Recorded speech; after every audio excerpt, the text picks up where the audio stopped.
Après plus d'une décennie de crise, la Côte d'Ivoire renoue avec la croissance. Objectif attendu, un taux prévisionnel de 9% pour 2013, l'un des plus élevés en Afrique.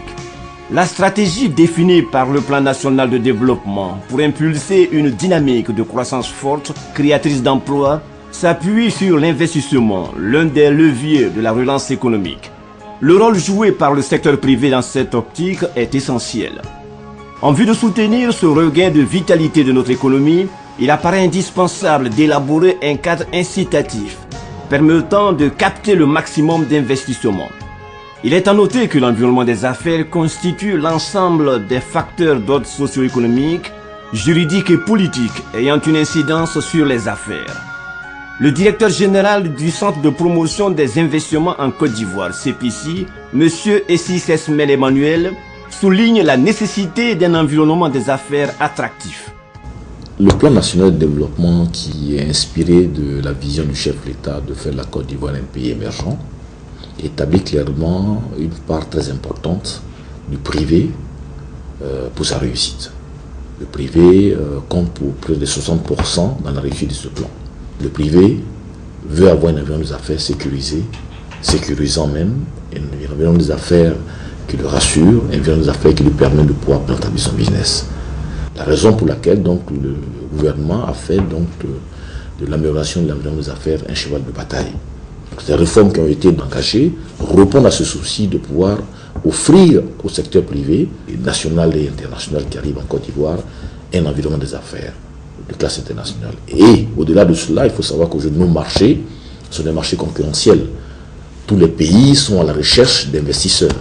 Donc c'est celui qui offrira un environnement plus propice, plus attrayant, plus sécurisé et plus professionnel qui verra donc, je veux dire, les investisseurs affluer.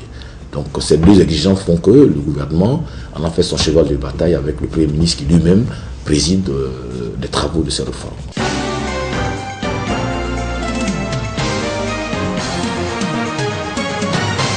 Les principales réformes conduites sous la supervision du Premier ministre ont principalement trait aux domaines suivants: l'assainissement du cadre macroéconomique et des finances publiques, le renforcement de la gouvernance et l'amélioration du climat des affaires.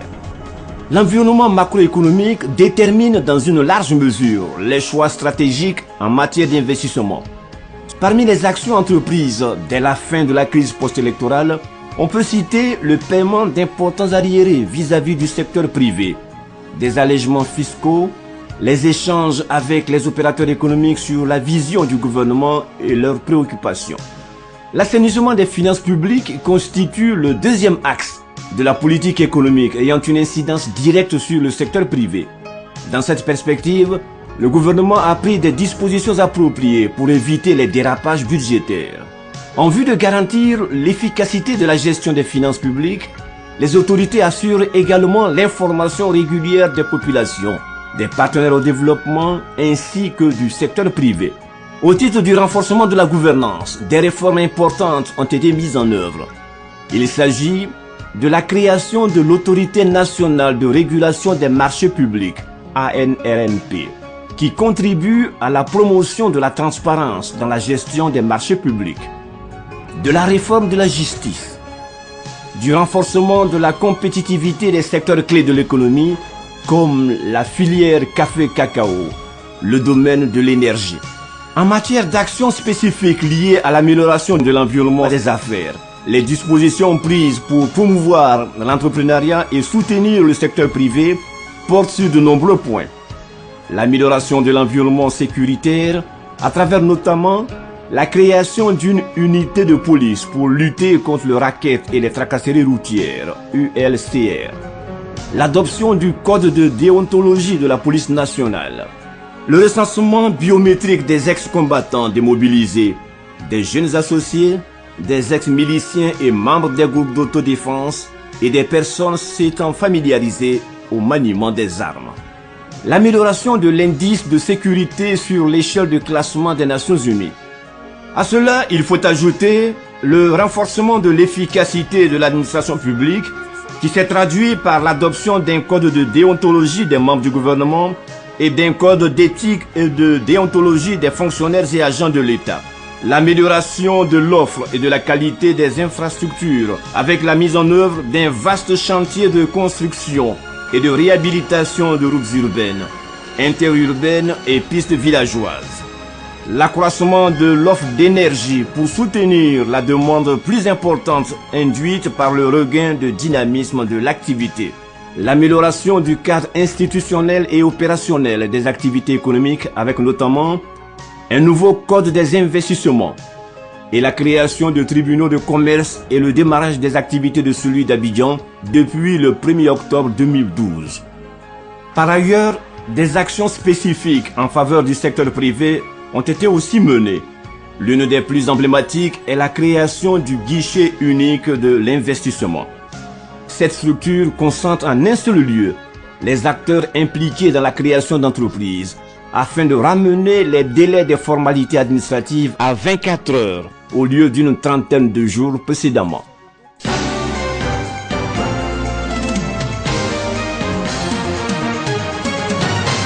La synergie des actions entre les secteurs publics et privés est un impératif.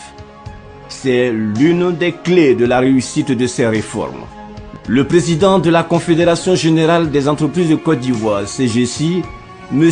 Jean-Kakou Diagou, porte un regard sur les résultats enregistrés. L'environnement des affaires en Côte d'Ivoire, pendant longtemps, a été décrié par le secteur privé ivoirien. Il fallait aller aux réformes pour que les entreprises puissent avoir un environnement plus propice à l'épanouissement et au développement de leurs activités. L'un des éléments les plus importants que regarde le secteur privé et les investisseurs, extérieurs comme intérieurs, c'est d'abord la sécurité des biens et des personnes. Cette sécurité s'est bien améliorée pendant ces 2 dernières années et on est arrivé à une situation presque normale. Bien sûr, il y a encore des efforts à faire et à parfaire. Il y a aussi ce qu'on peut appeler la sécurité juridique et judiciaire. Juridique, sur ce plan, l'OADA nous a apporté à la sous-région une sécurité qui est importante. Sur le plan judiciaire, nous pensons qu'il y a encore des efforts à faire. Ensuite, on peut parler d'autres éléments qui sont aussi considérés comme très importants, comme la création d'entreprises.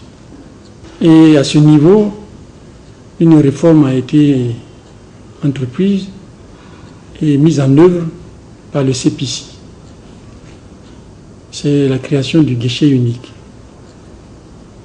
Bien sûr avec la participation du patronat, mais c'est devenu une réalité.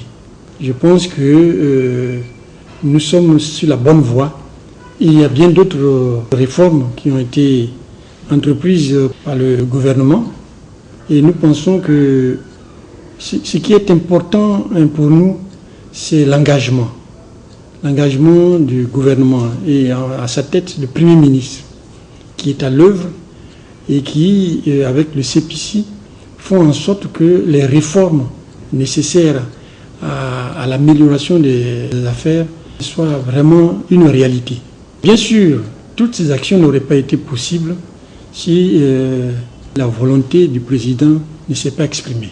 Il est engagé pour faire de la Côte d'Ivoire un pays attractif sur le plan de l'environnement des affaires. Il suit toutes les actions et nous sommes heureux d'avoir cette oreille attentive-là. Compte tenu de l'impact des réformes sur la vie économique, leur appropriation par les différents acteurs de ce processus s'avère nécessaire.